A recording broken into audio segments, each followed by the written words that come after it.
Sharavati pumped storage ಯೋಜನೆಗೆ ವ್ಯಾಪಕ ವಿರೋಧ ವ್ಯಕ್ತ ಆಗ್ತಾ ಇದೆ. ಹಾಗಾಗಿ ಶಿವಮೊಗ್ಗದಲ್ಲಿ ಅಹೋರಾತ್ರಿ ಧರಣಿಗೆ ಮುಂದಾಗಿದ್ದಾರೆ K S Eshwarappa.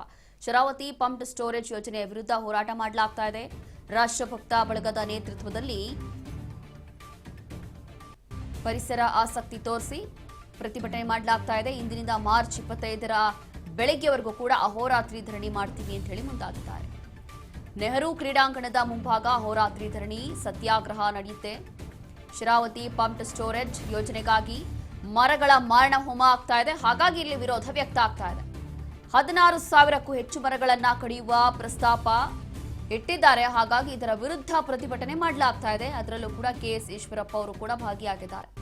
Sharavathi pumped storage ಯೋಜನೆಯನ್ನ ರದ್ದುಗೊಳಿಸಿ ಅಂತ ಹೇಳಿ ಆಗ್ರಹ ಮಾಡಲಾಗ್ತಾ ಇದೆ. 10,500 ಕೋಟಿ ವೆಚ್ಚದ ಶರಾವತಿ ಪಂಪ್ಡ್ ಸ್ಟೋರೇಜ್ ಯೋಜನೆ ಇದು. ಆದ್ರೆ ಇಲ್ಲಿ ಪರಿಸರ ಹಾಳಾಗ್ತಾ ಇದೆ. ಮರಗಳ ಮಾರಣ ಹೋಮ ಆಗ್ತಾ ಇದೆ. 16,000ಕ್ಕೂ ಹೆಚ್ಚು ಮರಗಳನ್ನ ಕಡಿತೀವಿ ಅಂತ ಹೇಳಿ ಪ್ರಸ್ತಾಪ ಮಾಡಿದಾರಂತೆ. ಹಾಗಾಗಿ ಈ ಯೋಜನೆನೇ ಬೇಡ ಅಂತ ಹೇಳಿ ಮುಂದಾಗಿರುವಂತದ್ದು.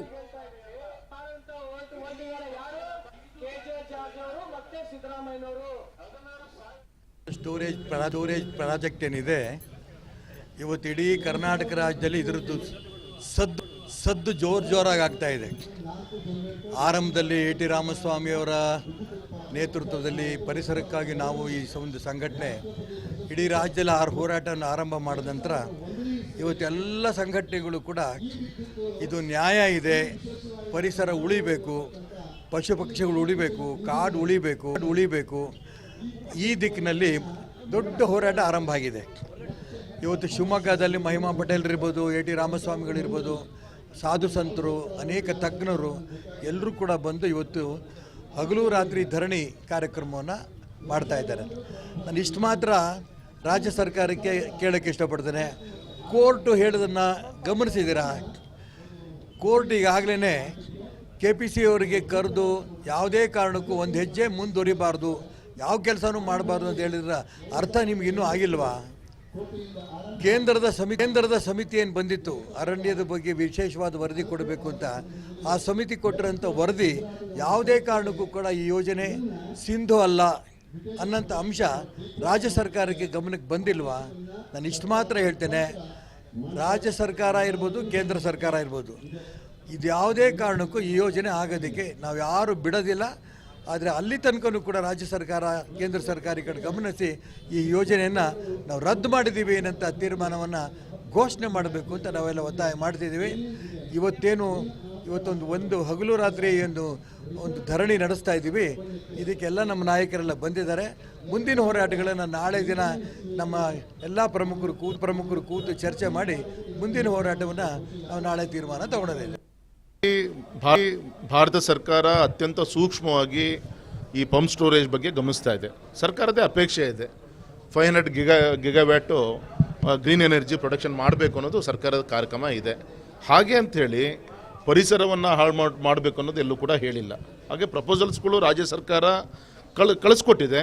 40-60 ರೇಷಿಯೋದಲ್ಲಿ ರೆವೆನ್ಯೂ ಕೂಡ ಪವರ್ ಡಿಪಾರ್ಟ್ಮೆಂಟಿಗೆ, ಆ ರಾಜ್ಯಕ್ಕೆ ಸಿಗುತ್ತದು. ಹಾಗೆ ಅಂಥೇಳಿ ಪರಿಸರ ಹಾಳು ಮಾಡುವಂಥ ಪ್ರಶ್ನೆ ಇಲ್ಲ.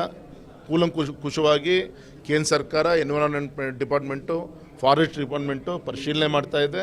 ಇನ್ನೂ ಕೂಡ ಅಧಿಕೃತವಾದಂಥ ಯಾವುದೇ ಒಪ್ಪಿಗೆ ಕೊಟ್ಟಿಲ್ಲ. ನಾನು ಕೂಡ ಈಗ ಒಬ್ಬ ಸಂಸತ್ ಸದಸ್ಯನಾಗಿ ನಮ್ಮ ಪರಿಸರವಾದಿಗಳು ಮನವಿ ಕೊಟ್ಟಿದ್ದರು. ಆ ಸಂದರ್ಭದಲ್ಲಿ ಸಂಬಂಧಪಟ್ಟಂಥ ನಮ್ಮ ಗೌರವಾನ್ವಿತ ಭೂಪೇಂದ್ರ ಯಾದವ್ ಹತ್ರ, ನಮ್ಮ ಕೇಂದ್ರದ ಮಂತ್ರಿಗಳ ಹತ್ರ ಕೂಡ ಚರ್ಚೆ ಮಾಡಿದ್ದೀನಿ. ಅವರು ಚರ್ಚೆಗೆ ಸ್ವತಂತ್ರವಾಗಿದ್ದಾರೆ. ಯಾವುದೇ ಪ್ರಶ್ನೆ ಇಲ್ಲ, ಯಾವುದೇ ಒತ್ತಡ ಇಲ್ಲ, ವಿಶ್ವಾಸ ಇದೆ. ಈಗ ಅಲ್ಲಡೆ ತಡೆ ಹಿಡಿಯುವಂಥ ಕೆಲಸವೂ ಕೂಡ ಆಗಿದೆ. ಹಾಗೆ ಅಂತೇಳಿ ಸಂಪೂರ್ಣ ಪ್ರೋಸೆಸ್ ನಿಂತಿದೆ ಅಂತ ನಾನು ಹೇಳ್ತಾ ಇಲ್ಲ. ಚರ್ಚೆಯಲ್ಲಿದೆ, ವಿಶ್ವಾಸ ಇದೆ. ಪರಿಸರವನ್ನು ಉಳಿಸ್ಕೊಂಡು ಜನ ಜೀವನಕ್ಕೆ ಬೇಕಾದಂಥ ವಿದ್ಯುತ್ ಶಕ್ತಿಯನ್ನು ಕೊಡುವಂಥ ದಿಕ್ಕಿನಲ್ಲಿ ಏನು ರಾಜ್ಯ ಕೇಂದ್ರ ಸರ್ಕಾರ ಗಮನ ಕೊಡ್ತಾ ಇದ್ದಾರೆ. ಶರಾವತಿ ಪಂಪ್ ಸ್ಟೋರೇಜ್ ಯೋಜನೆ ನಮ್ಮ ಗೇರುಸೊಪ್ಪಾದ ನಮ್ಮ ಕ್ಷೇತ್ರ ಬಂಗಾರಮಕ್ಕಿಯಿಂದ ಕೇವಲ 1.5 ಕಿಲೋಮೀಟರ್ ವ್ಯಾಪ್ತಿ ಹತ್ತಿರದಲ್ಲೇ ಆಗ್ತಾ ಇರುವಂಥದ್ದು.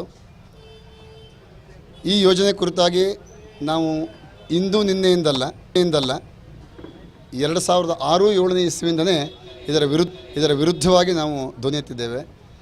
ಆವತ್ತಿಂದೂ ಸಹ ಇದಕ್ಕೆ ಎಲ್ಲ ರೀತಿಯ ತಡೆಯನ್ನು ತರತಕ್ಕಂಥ ಪ್ರಯತ್ನವನ್ನು ಮಾಡಿದ್ದೇವೆ. ಇವತ್ತು ನಮ್ಮ ಸಂಘಟನೆಯ ಎಲ್ಲ ಪ್ರಮುಖರನ್ನು ಜೊತೆಗೂಡಿ ತಾರ್ಕಿಕವಾಗಿ ಒಂದು ಕಾನೂನಾತ್ಮಕ ಹೋರಾಟಕ್ಕೆ ನಾವು ಇಳಿದು ಇದಕ್ಕೆ